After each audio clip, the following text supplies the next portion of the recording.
오늘은 최근 880페이지부터 899페이지까지 국가와 사회혁명들이라는 그 제목이 붙어 있는데, 이 안에 내용들은 프랑스 혁명과 기독교의 관계를 그 내용을 이제 주제로 하고 있습니다. 이 계몽주의가 이제 시작되면서 그 계몽주의가 시작되면서 이제 그 당시 정치 체제가 바로 절대 군주제라고 얘기를 했습니다. 그 절대 군주제가 이 계몽주의와 그 전혀 성격이 맞지 않았는데, 왜 그러면 계몽주의가 들어서면서 절대 군주제라는 이 정치 체제가 생성되느냐 하면은, 바로 그 이전에 있던 그 유럽 그 국가 전체, 그 유럽 사회 전체에 있었던 그 종교 전쟁으로 인한 무질서와 혼란과 그런 여러 가지 그런 혼란 속에서의 그 질서를 바로잡고, 또 법을 바로 세우기 위해서는 절대적인 어떤 권력이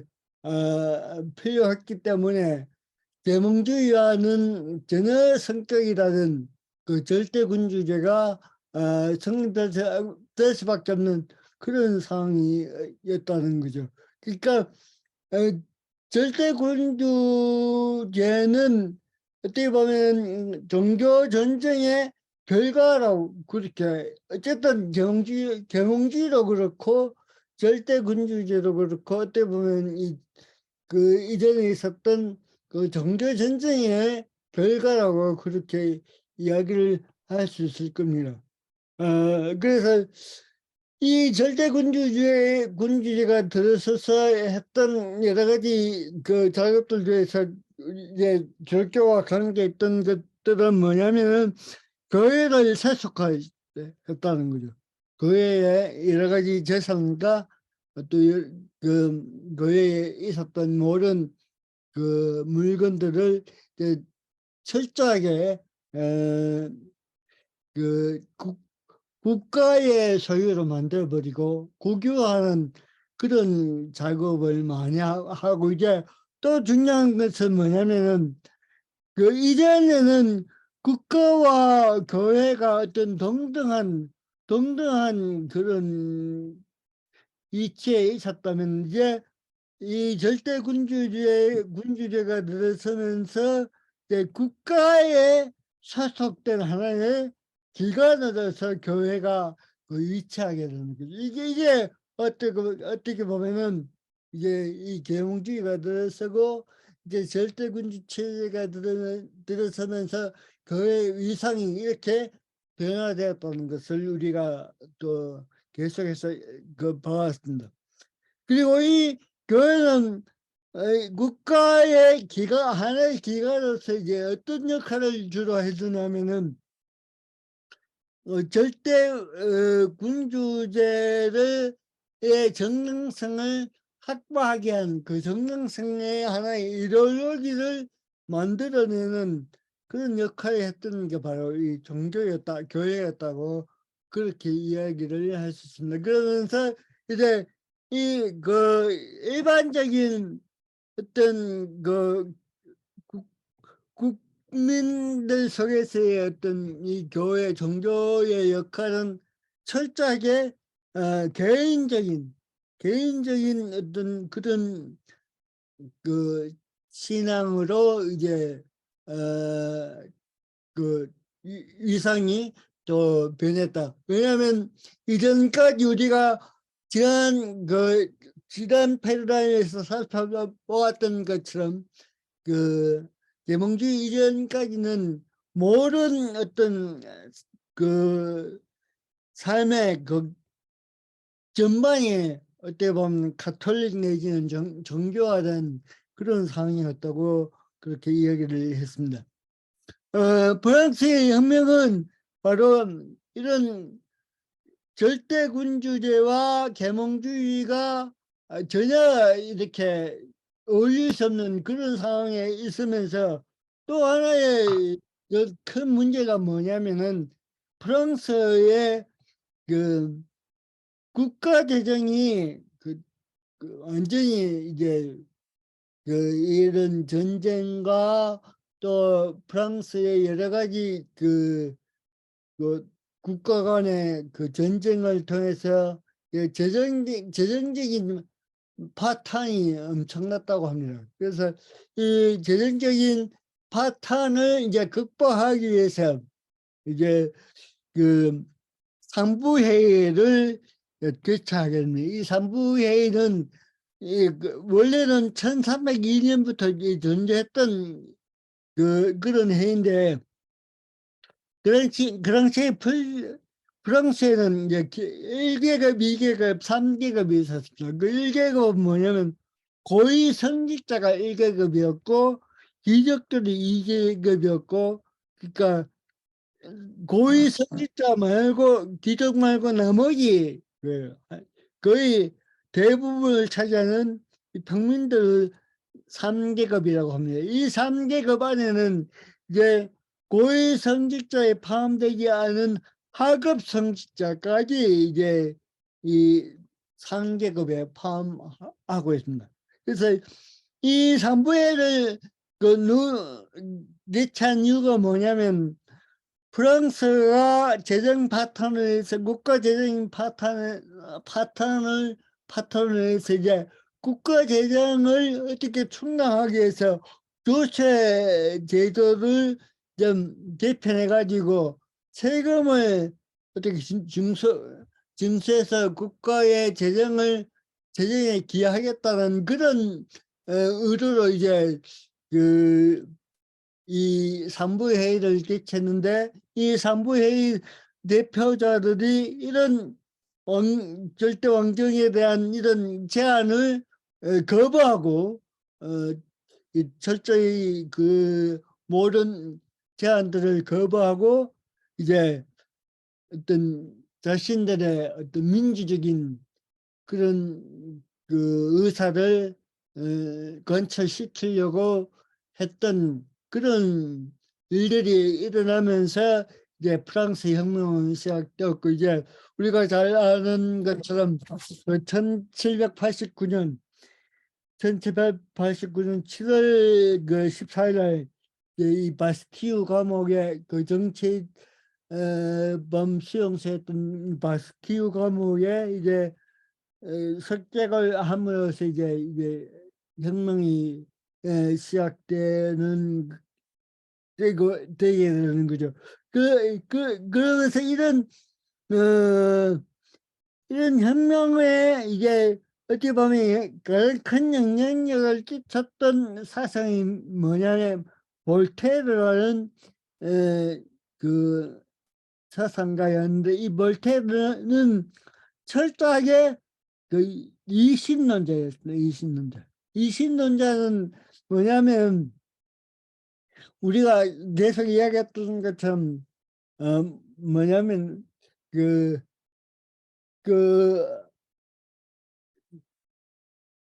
뭡니까 뉴턴의 자연과학에 기반으로 해서 또 이성을 기반으로 해서 자연적인 어떤 모든 어떤 존재의 권한을 이성적으로 이제 어떻게 보면 추론해서 만드는 어떤 존재에 대한 어떤 믿음을 이야기하는 게 바로 이신론이라고 할 수 있죠. 그러니까 이 볼테르는 철저하게 이성을 중심으로 한 그런 사상을 전개했던 사상가인데, 이 볼테르가 이렇게 철저하게 이신론자가 될 수밖에 없었던 그런 배경도 이제 딴 책에서는 얘기하고 있는데, 볼테르의 사상의 근본에는 어떤 대표적인 사건이 있었냐면 1755년에죠. 리스본의 대지진 사건. 그리고 또 칼라스 사건이라고 있습니다. 이 칼라스 사건은 뭐냐면은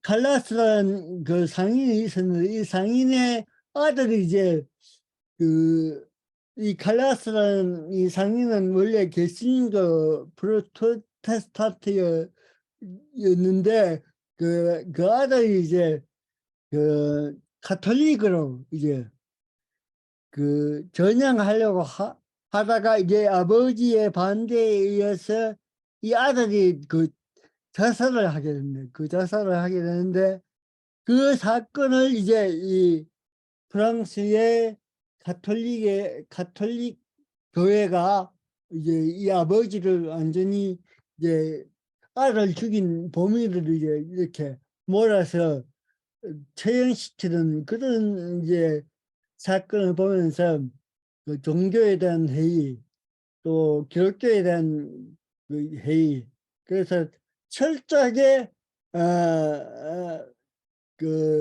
기독교를 철저하게 뿌리 뽑는 그런 정신을 소유했던 인물이 바로 이 볼테르입니다. 그런 볼테르의 사상이 이런 제3계급 소위 말해서 평민들의 어떤 생각 속에 많이 영향을 미쳤다. 그래서 그런 영향을 받았던 이 평민들 제3계급에 의해서 이제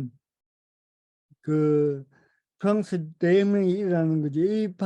이 3계급 아래는 아까 전에 말씀드렸던 것처럼 고위 성직자에 포함되지 않은 하급 성직자들이 여기에 포함되어 있다. 그러니까 프랑스의 혁명은 처음부터 어떤 기독교와 상관이 없는 혁명이 아니고 이 프랑스의 혁명을 일으킨 인물들 가운데는 여기 보시면 어떻게 보면 프랑스의 혁명의 중요한 문서인 제3계급은 누구인가 하는 이 문서를 작성했는 사람은 엠마누엘 요셉 시에스라는 이 사람도 하급 성직자였습니다. 그러니까 프랑스 혁명은 처음에는 이 교회의 어떤 교회와 관련된 인물들에 의해서 이제 혁명이 주도되었다. 그렇게 볼 수가 있습니다. 그러니까 여기서 보시면 네라시아 하급 성직자들이 종교적 사회적 동기에서 처음부터 혁명의 결정적 돌출에 참여하겠다. 그, 그, 혁명의 주체를 안에는 그래서 이 하급 성직자들 교회의 어떻게 보면 평신도와 밀접하게 연관이 있는 성직자들이 어떻게 보면 주축이 되어서 이 혁명이 일어났다고 볼 수 있습니다. 그래서 어떤 폴 존슨이라는 폴 존슨이 지은 기독교의 역사를 보시면 이 프랑스 대혁명은 근대적 천년왕국 운동이다. 그 이야기를 합니다. 그러니까 이 근대적 천년왕국 이야기는 이제 어디서부터 나오냐면 토마스 민주의 천년왕국 운동이 있죠. 누트 시대 때. 그래서 거기서부터 시작되는 어떤 천년왕국 운동이 바로 이 천년왕국의 성격을 가진 혁명으로 이제 프랑스 혁명을 바라보기로 합니다. 이제 그래서 이 제3계급에 의해서 이제 일어난 혁명에서 가장 중요한 포인트는 이제 모든 주권은 국민에게 있다. 그러니까 국민이 이제 권력을 가지는 철저한 어떻게 보면 정치적인 변혁이 시작되는 때가 바로 이때라는 거죠. 그 당시에는 절대 왕정이란 절대 군주 또는 절대 군주가 모든 것을 지배하고 모든 권력의 중심이었다면 이제는 제3계급인 제3계급인 국민이 바로 주권의 주인이라고 그렇게 선언했던 이 혁명이 바로 이 프랑스 혁명이라고 이야기를 할 수 있습니다. 그래서 이 혁명은 세 가지 이데올로기를 가지고 이제 혁명이 시작됐습니다. 그래서 이 혁명 세력들은 그 8월 달에 이제 봉건법 신분 도시지방 특권의 폐지를 결의하고 이제 모든 인간은 법 앞에 평등하라는 철저하게 법 앞에 평등하라는 그런 선언을 하면서 이제 어떻게 보면 혁명이 시작된 거죠. 그래서 중요한 건 이제 혁명이 시작되면서 이제 우리 찾아보시면 884쪽에 4페이지에 보시면 선언문이 나옵니다. 거기 인간과 시민의 권리 선언 1789년도에 이 혁명을 이렇게 하면서 선언문을 앞에 앞에 보시면은 국민의회는 지극히 높으신 존재 현존 안에서 그분의 가호 아래 다음과 같은 인간과 시민의 권리를 승인하고 선언한다. 여기에 보시면 지극히 높으신 존재 현존 안에 그분의 가호 아래 이 모든 것들은 종교적인 용어인데 이 종교적인 용어에 무엇이 빠져 있느냐면은 신 또는 하나님이라는 이름이 빠져 있고 어떻게 보면 아주 추상적인 어떤 존재 내지는 어떻게 보면 그런 시의 핵심이었던 이성으로 판단하고 또 이성으로 추론 가능한 그 존재를 이제 어떻게 보면 혁명의 가장 기본적인 중심으로 놓았다는 거죠. 이런 선언을 통해 볼 때 이 프랑스 혁명은 종교의 종교적인 역할을 감당했던 성직자가 포함되어서 이 혁명이 이루어졌지만 이 혁명은 철저하게 비종교적인 그런 혁명이라고 그렇게 볼 수가 있습니다.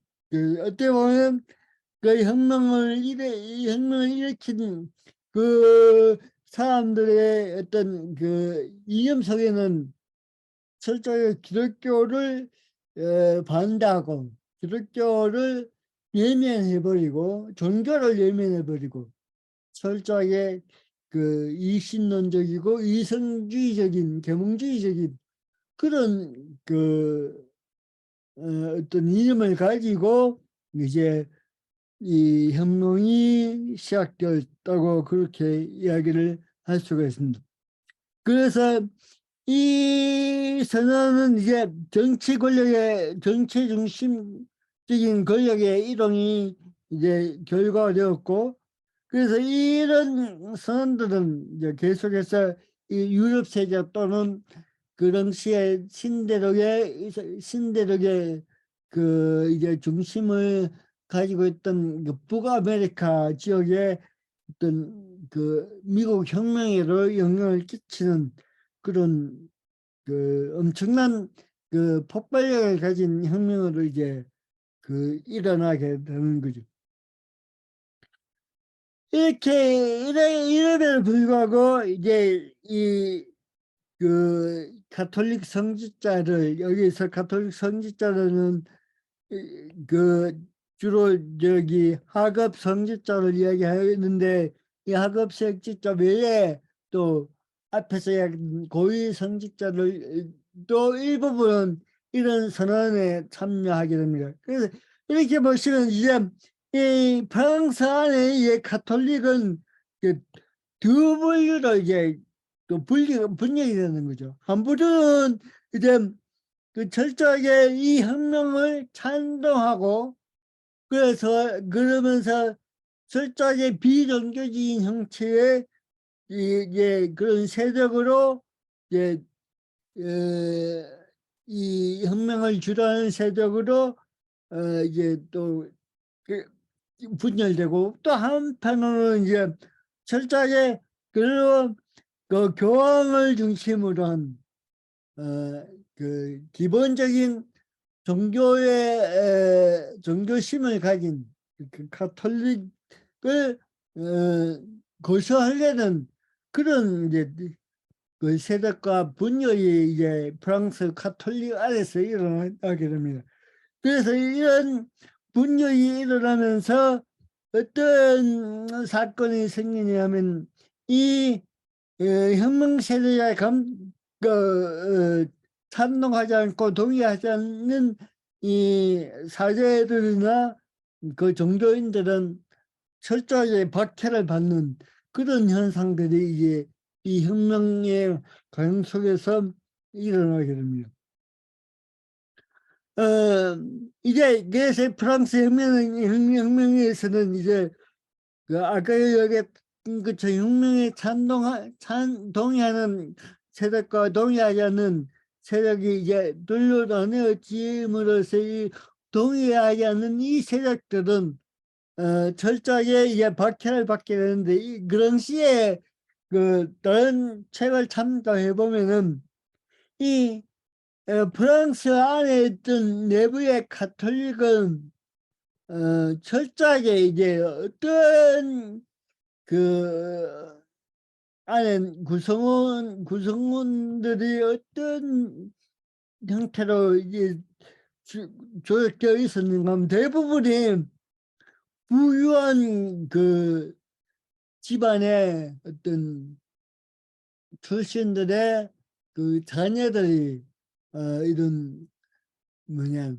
스러운 또는 이런 그 사제들 고위 사제들 이런 의식들 의식들에 그 참여해 있었고 특히 수로원에서는 이 수로 이제 이 혁명 세대에 의해서 이제 모든 수로원과 수로원 세대들이 해산되고 이제 거의 이제 폐쇄되고 해산되는데 이 수로원에 있던 그 수로사들 대부분은 그 어떻게 보면 철저하게 고위직에 속했던 인물들이었다. 그러니까 그 정말로 수로를 목적으로 이 수로원에 그 있게 했던 그런 인물이 아니고 다른 어떤 세속적인 그런 어떤 안락을 누리기 위해서 어떤 그런 안락의 도피처로 이제 이 프랑스의 수도원이 이용됐고 예를 들어 어떤 한 지방은 이 가톨릭에 종사하는 그 숫자가 그 전체 그 도시민의 그 절반이 넘는 그 사람들이 가톨릭의 어떤 수도원이나 교회에서 일하는 그런 그 인물로 구성되었다고 합니다. 어쨌든 이 그 수도원과 또 수도원들이 폐쇄되고 해산됐던 이유는 바로 그런 어떻게 보면 계급적으로 따졌다면 제3계급에 속하지 않았던 그 1계급에 2계급에 속했던 인물들이 이 수도원과 또 이 수도사들이었기 때문에 그렇게 또 폐쇄되고 해산이 되는 그런 이제 상황을 맞이했다는 거죠. 그래서 계속해서 이제 그 프랑스 혁명에 가담하지 않고 반대하는 그 성직자들은 철저하게 이제 뭐 사형이 당하거나 뭐 아니면 폐해로 도피하거나 처방하는 그런 일들이 계속해서 벌어지면서 이제 어떻게 보면 이제 그 지역 주민에 의해서 이제 그 목회자가 선출되고 이제 어떻게 보면 그 한석형은 이걸 이제 민주적이라고 민주화라고 이야기합니다. 그 교회 안에 민주화가 킹은 이걸 교회 안에 민주화라고 이야기하는데 이 민주적인 형태가 이 혁명을 통해서 이제 생성됐다고 그렇게 이야기를 합니다. 그, 그 혁명에 가담하지 않았던 그 사제들의 학살 사건이 일어나고 또 여기에 대해서 이제 그 당시에 교황이었던 그 비오 6세는 철저하게 혁명을 부정하는 그런 선언까지 이제 하게 되고 이렇게 되면서 이제 가톨릭 쪽과 혁명 세력 간의 철저한 이제 뭐 대립이 이때부터 이제 생성이 되면서 추방되고 또 처형되고 또 교회 재산은 국유화되고 심지어는 주일까지 이제 폐지되는 그런 사태까지 이제 일어나게 되는 거죠. 그래서 이런 프랑스의 혁명이 이제 혁명 과정이 진행 계속해서 이제 교회가 철저하게 이제 완전히 말살되는 그런 시점까지 이르게 됩니다. 그래서 우리가 아는 이제 공포 정치 여러 가지 이 혁명 세대에 의해서 그 혁명적인 어떤 그 이데올로기, 그 정신에 터한 그런 어떻게 보면 우리가 말하는 정상적인 혁명의 형태로 이루어지는 게 아니고 철저하게 무력적인 그 폭력적인 그 혁명으로 그 과정이 이제 그 형성되면서 이루어지는 그런 그 내용들이 열로 채워지는 그런 프랑스 혁명이 되었다. 그래서 혁명은 어떻게 보면 이 나폴레옹이라는 또 다른 어떤 독재자에게 이제 그 혁명의 결과가 넘어가는 그런 사태로 일어나는 게 바로 프랑스 혁명이었다고 그렇게 이야기를 합니다. 이제 이 나폴레옹 정권이 들어서면서 이제 그 혁명은 어떻게 보면 그 성공했던 게 아니고 또 다른 독재자를 낳는 그런 결과로 이제 일어나게 되는데 이 혁명 과정 속에서 또 우리가 여기 그 한사킹은 그 이야기를 잠깐 언급하고 있는데 뭐냐면은 그 이 혁명 세력과 그리고 제3계급의 이런 당면들을 어떻게 의식화하고 또 일치화시키기 위해서 여러 가지 종교 의식을 종교의 그 어떤 의식을 모방한 어떤 그 뭐랄까요, 종교적인 그 제의 행사가 많이 일어나면서 예를 들어서 어떤 일이 일어나냐면 그 프랑스의 유명한 성당인 노트람 성당에 이제 이성의 여신을 이제 그 등극시키는 그런 그 어떻게 보면 종교적인 그런 의식이 막 곳곳에서 진행되고 또 이런 의식이 진행되면서 또 어떤 일이 일어나게 되냐면 사이비 종교의 그 종교를 모방한 또 그런 그 형태의 또 분파들이 이 당시에 많이 생기거든요. 그래서 이런 분파들이 생기고 어떻게 보면 그 하나님의 자리에 하나님의 자리에 어떻게 보면 그 최고의 권위를 또 다른 존재에게 주는 그런 여러 가지 의례적인 행사들이 진행되면서 이제 이 당시에 어떻게 보면 가톨릭으로 물들어 있던 그 제3계급, 이 제3계급에 의해서 이런 그 어떻게 보면 이 혁명 세력들이 주로 하는 이런 그 여러 가지 행사나 의식과 이런 것들이 이제 그 반대의 이제 그런 또 뭐랄까요, 어, 그런 어떤 모방된 의식을 반대하는 그런 세력이 등장하면서 또다시 어떻게 하냐면 이 평민들에 의해서 이런 여러 가지 그 의례와 의식들을 보면서 또다시 이제 과거의 가톨릭, 과거의 어떤 종교로 돌아가려는 그런 현상들이 또다시 일어나는 시기가 바로 이 시기라고 이야기할 수가 있겠습니다.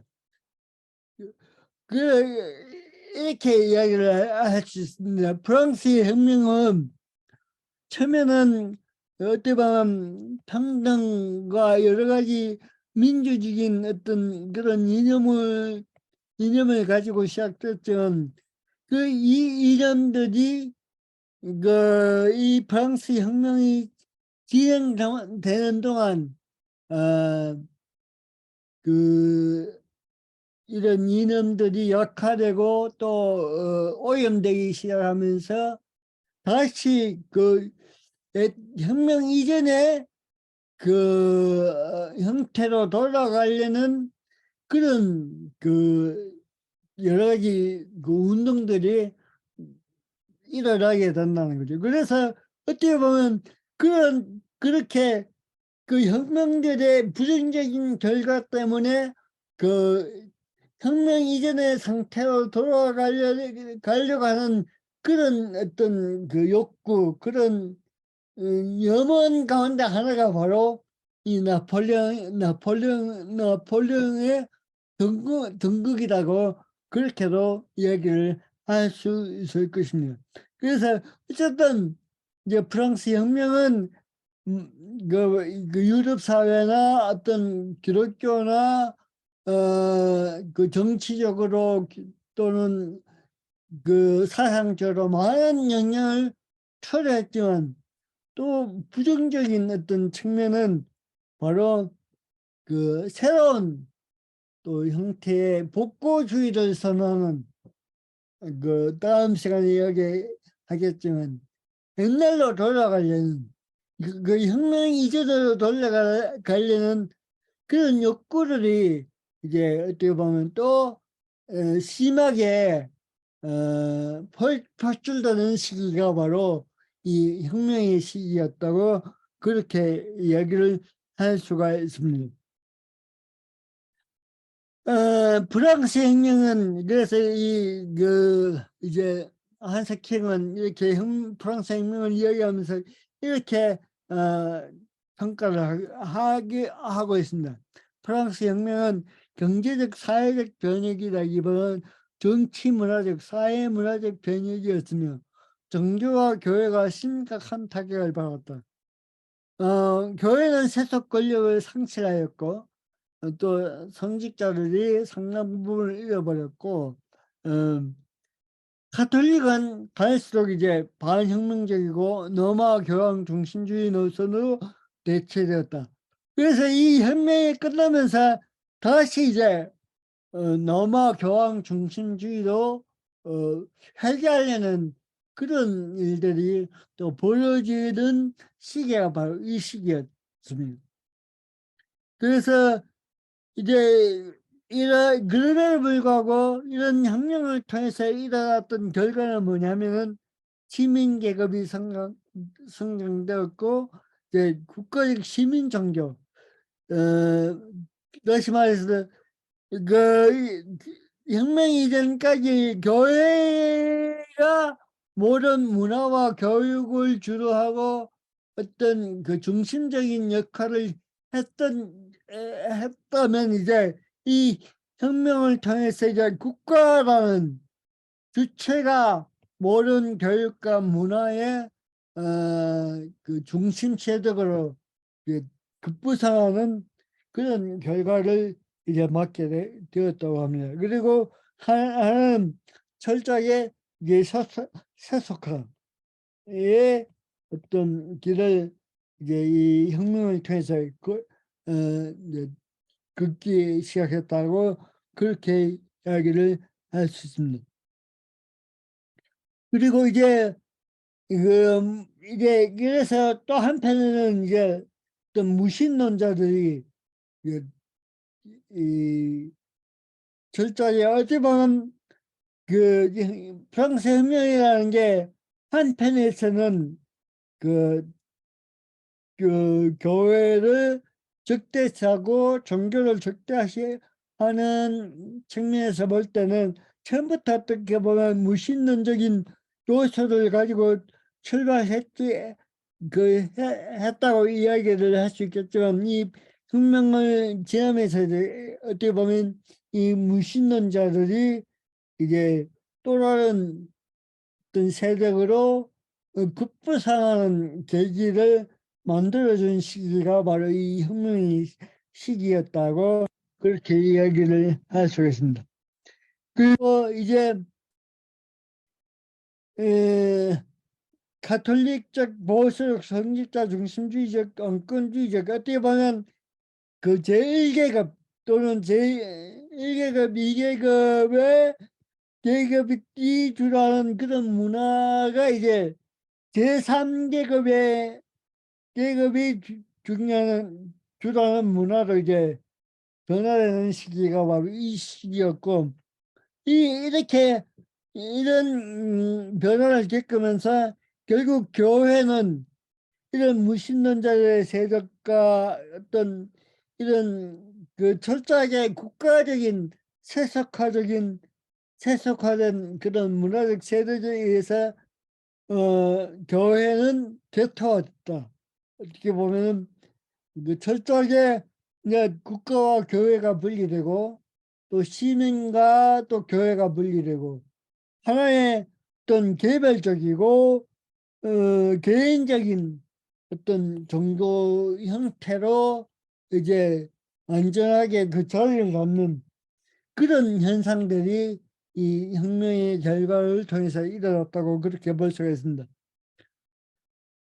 그럼에도 불구하고 이제 이런 혁명을 통해서 이제 교회가 영향을 받는 것은 바로 그 혁명의 세력들이 내세웠던 이 이념들이 자유평등 형제 이런 우리 또 한국의 교과서는 이 형제를 박애라고 이렇게 번역된 데 있습니다만 어쨌든 이런 그 어떻게 보면 민주적이고 이 자유적인 이런 이념들이 결국은 그 가톨릭 안에 교회 안에 영향을 끼치고 그게 이제 제2바티칸 공의의 결과로 이제 나타나게 되었다고 이제 한석희는 이야기를 하고 있습니다. 그래서 그 이 프랑스 혁명 처음에는 어쨌든 철저하게 교회를 반대하고 교회를 핍박하고 교회의 여러 가지 그, 그 인물들을 이렇게 추방하고 또 사형하고 이런 그 엄청난 교회 입장에서 보면 엄청난 시련을 겪었지만 결국은 이런 그 시련과 어떤 박해 속에서 교회는 또다시 이게 어떻게 보면 혁명 이전에 가졌던 그 생각을 어, 다시 한 번 더 변화시켜 가지고 새로운 어떤 그 이념과 이데올로기를 발휘할 수밖에 없는 그런 상황으로 이제 교회가 변화되었고, 또 그런 방향으로 이제 어떻게 보면 근대 교회는 거기서부터 이제 근대 교회는 근대 교회 또는 근대 카톨릭은 거기서부터 이제 또 다른 출발을 이제 하게 되었다고 이제 한석킴은 이게 설명을 하고 있습니다. 오늘은 이제 이 프랑스 혁명과 이제 교회의 관계, 또 그 속에서 어떤 그 일들이 있었는가를 또 이야기를 했습니다. 오늘은 여기까지만 하겠습니다.